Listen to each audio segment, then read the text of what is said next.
Share করছি আমার সারাদিনের খাবার। আজকে সকালে খেয়েছিলাম ভুনা খিচুড়ির সাথে আলু ভাজি আর পটল ভাজি। আর দুপুরে লাঞ্চে প্রথমেই খেয়েছিলাম ঢেঁড়স ভাজি, যেটা বড় করে ভাজি করেছিলাম। তারপর খেয়েছিলাম সিম তরকারি। সিম তরকারি তো আমার বরাবর খুবই পছন্দের, আর যেহেতু এখন নিরামিষ তাই মাঝে মধ্যেই সিম তরকারি রান্না করা হয়। তারপর খেয়েছিলাম ডাল। আজকে অনেকগুলো তরকারি রান্না করা হয়েছিল, ভালো লাগছিল না তাই ডাল দিয়ে খেয়েছিলাম। আর সন্ধ্যার দিকে খেয়েছিলাম চা সাথে পাউরুটি।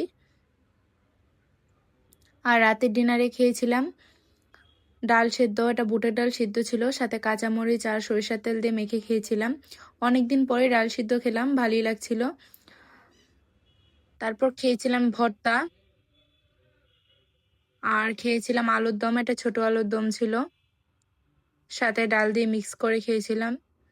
এই ছিল আজকে আমার সারাদিনের খাবার। কেমন লাগলো অবশ্যই জানাবেন। সবাইকে অসংখ্য ধন্যবাদ আমার ভিডিওটা দেখার জন্য।